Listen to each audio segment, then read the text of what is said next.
salariés que le travail leur appartient.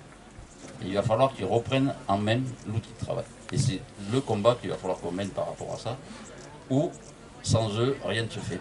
Et ça, c'est très dur à faire entrer dans les têtes, on essaye, mais la prise de conscience n'est pas encore assez élevée.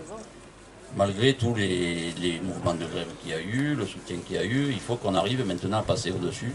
Alors certes, le mouvement contre la réforme des retraites, la loi est passée, mais une loi peut toujours être supprimée plus tard, mais ça sera plutôt par rapport à un changement de politique qui, eux, auront la main et qui va permettre d'eux. Nous, en tant que salariés, ce qu'il faut qu'on arrive à faire maintenant, c'est que par rapport à ça, on embraye sur d'autres thèmes, comme le salaire, les conditions de travail. Il y a aussi à regarder tout ce qui va être mis en place dans la réforme avec 3 ou 4 points qu'il va falloir qu'on essaye de peser pour essayer d'améliorer. Merci d'être venu ici à la fête du Pont des Angles, nouvellement élu secrétaire, alors comment on dit, secrétaire général de la CGT en Corrèze. Oui. Pour justement venir apporter cette expérience de ce mouvement social qui a été un mouvement social d'ampleur quasi inédit et j'oserais peut-être même dire historique ici en Corrèze, avec des mobilisations massives dans des communes dans lesquelles on n'imaginait pas qu'on atteindrait un tel niveau de mobilisation et surtout sur un aussi long terme.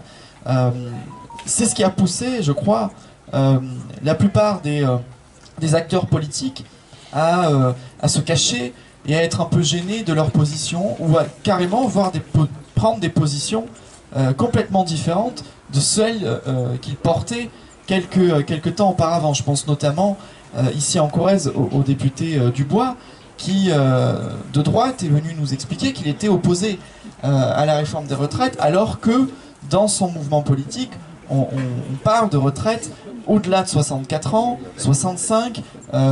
Si on regarde du côté d'Édouard Philippe, on est même à 67, mais qui est venu par opportunisme politique nous expliquer qu'il était opposé à la réforme des retraites. Le point qui nous, au Parti communiste, nous a gênés particulièrement, et c'est sur un plan plus politique, c'est le fait que nous n'ayons pas pu aller jusqu'au vote pour justement voir qui, dans ces positionnements politiques, était réellement opposé ou non et qui allait avoir le courage de s'opposer à la réforme des retraites.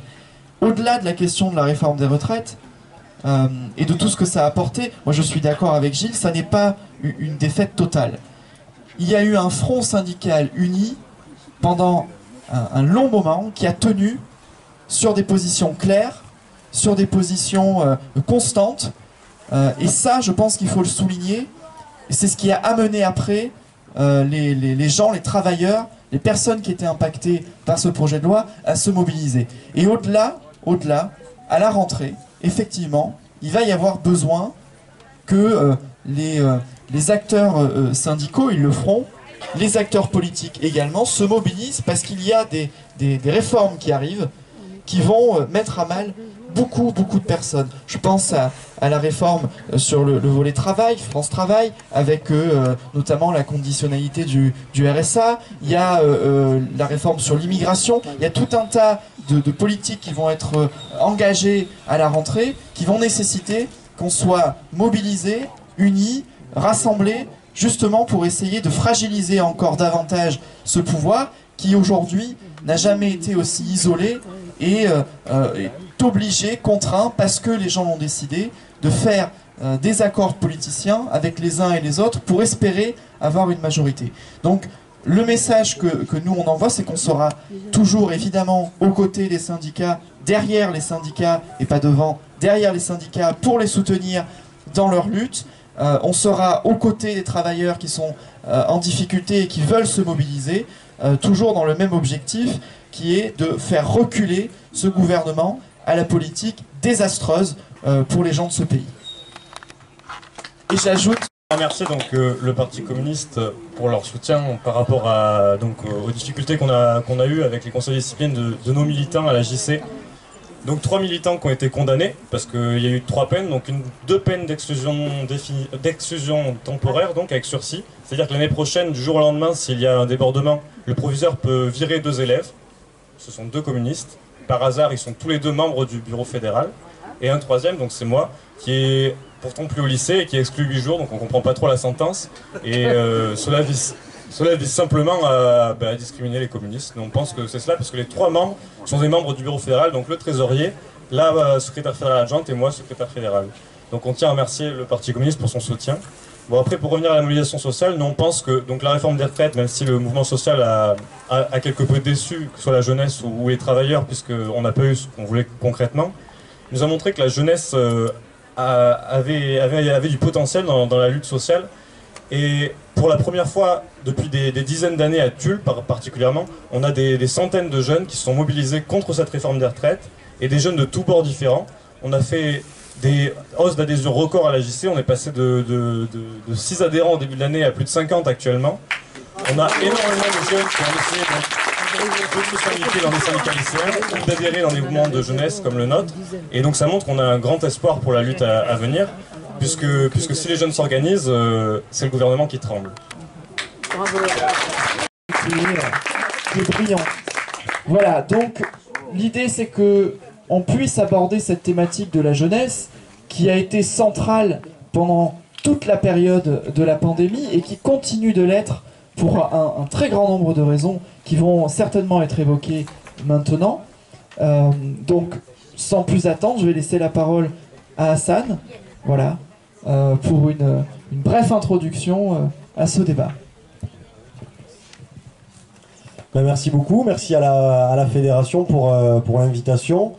Je suis très content d'être là et je suis très content d'être ici parce que la JC de Corrèze, j'en parle un peu tout le temps. Ça fait partie un peu des exemples dont je parle parce que je trouve que je dis tout le temps qu'il faut pas essentialiser la jeunesse et que les jeunes, c'est pas que les jeunes qui sont à la fac dans les grandes villes. C'est pas que la jeunesse, c'est pas que les jeunes qui se bougent à Paris, qui se mobilisent. Voilà, il y a aussi toute une jeunesse dont on parle jamais. C'est la jeunesse aussi des villes un peu plus petites, des villes moyennes. Et je sais que depuis un petit moment, on fait beaucoup d'adhésions et on a beaucoup de fédérations qui se lancent dans des endroits où on nous attend pas trop. Et c'est vrai que la JC ici en Corrèze, ça fait peut-être depuis les années 80 qu'il n'y avait pas eu de JC ici. Et je parle sous le contrôle des plus anciens. Mais nous, on est vraiment très contents d'avoir des JC qui se développent en dehors des grandes villes, en dehors des grandes facs, mais aussi dans les lycées, dans les BTS, dans les CFA, dans les lycées professionnels aussi, parce qu'on en parlera peut-être dans la discussion. Mais à la région et surtout en comparaison de Tulle, on a plusieurs sites où s'implanter, mais on traverse aussi des questionnements assez similaires où des gens, pour poursuivre leurs études, sont obligés d'aller sur d'autres territoires. On est souvent absorbé, on va dire, par Bordeaux. Limoges étant à la base une ville administrative, les rencontres